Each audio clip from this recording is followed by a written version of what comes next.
and the race will be back on.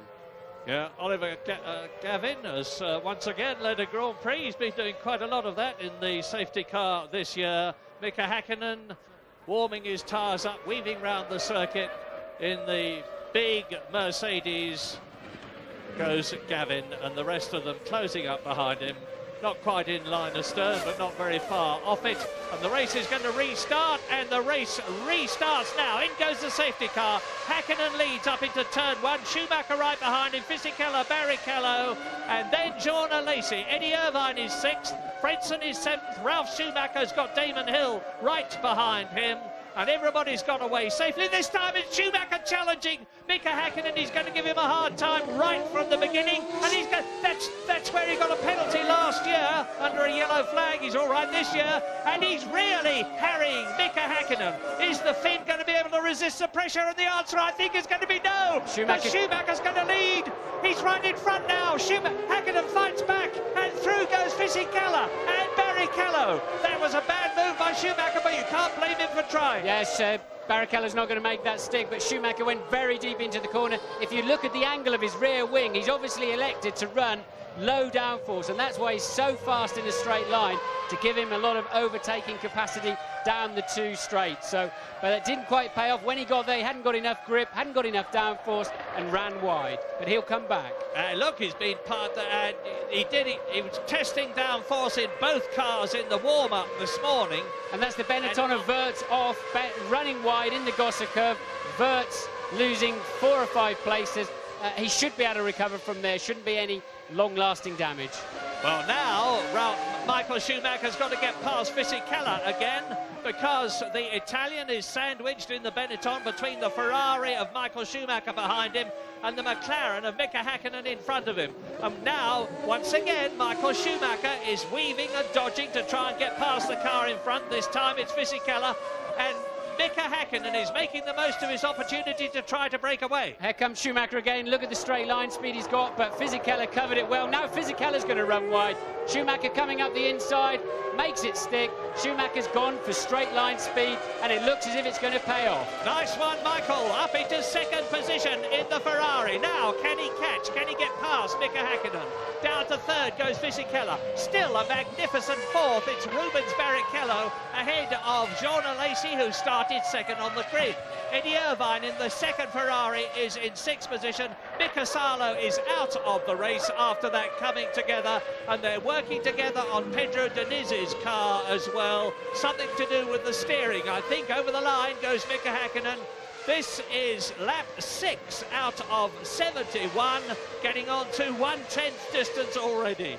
Häkkinen 0.2 of a second faster on that lap.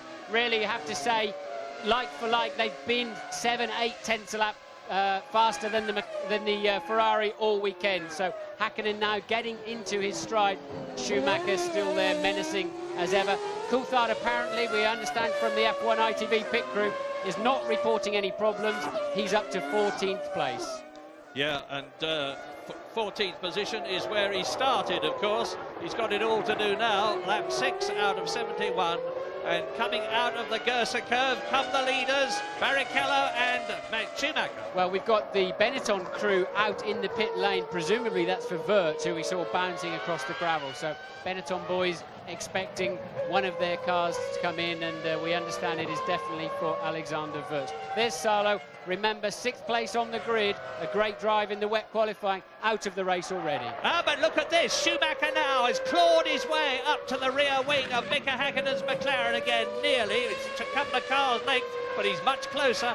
And those two are pulling away from Fisichella. The fastest man on the track is Michael Schumacher, and he's just gone round in 1 minute 14.8, compared with the lap record of 1:11.8. And of course, they've still got a comparatively heavy fuel load, even in this race, which is going to be a series of sprints. We're expecting 1 tyre stop, possibly 2. Ooh, Schumacher seriously late on the brakes there. Michael Schumacher really on an incredible charge.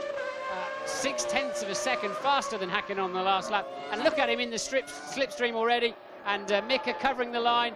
Michael's going to try the outside again. I don't think you'll get away with it this time. But he's tucking back in. And he's going to try and come through on the inside. Remember, he's got this low downforce. If he can stay with Hakkinen until they come out of turn 8 at the start of the finish straight, he will be in a good position to sprint past for turn 1 at the start of the 8th lap. They're coming through on lap 7 now. And Schumacher pushing. The red Ferrari big in the mirrors of the McLaren. Now this is the Jochen Rindt curve.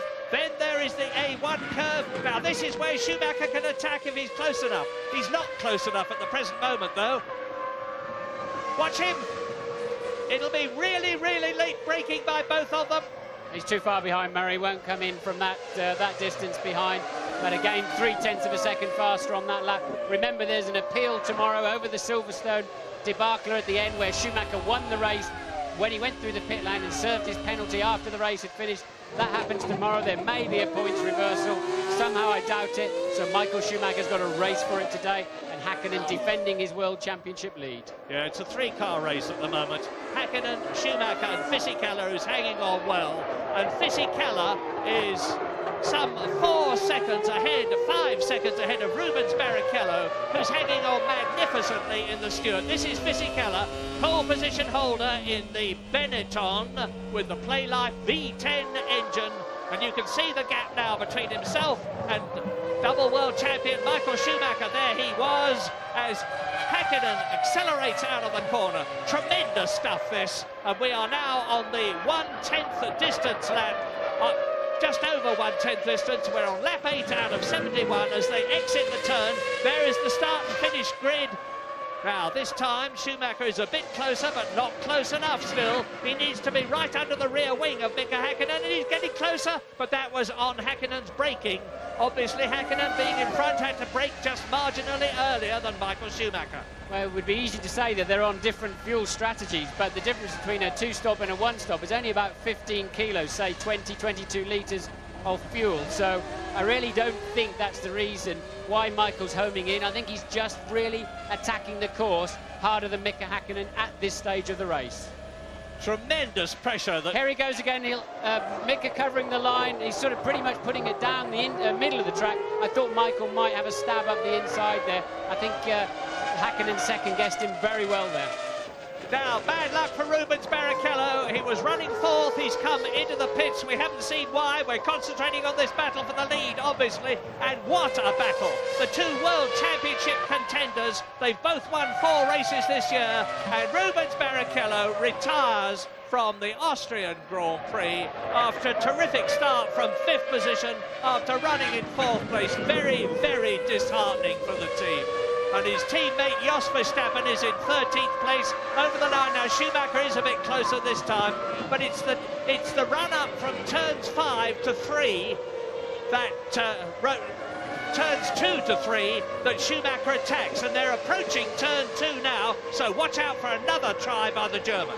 I tell you, if Michael ever gets his braking point slightly wrong, he's going to hit the back of Hakkinen so hard. He is really totally committed to those braking areas. Now this is it. This is where Schumacher goes for it. Coming down to turn 3, they're doing 185 miles an hour here. He dodges and dives and weaves and turns, but Hakkinen knows exactly what's happening. He can put his car in exactly the right place. Out of the Gerser curve, down to the Lauda curve, 170 miles an hour. You can see Fisichella, he's got a watching brief there. He's doing the best he can, and he is now 1.4 seconds behind this battle.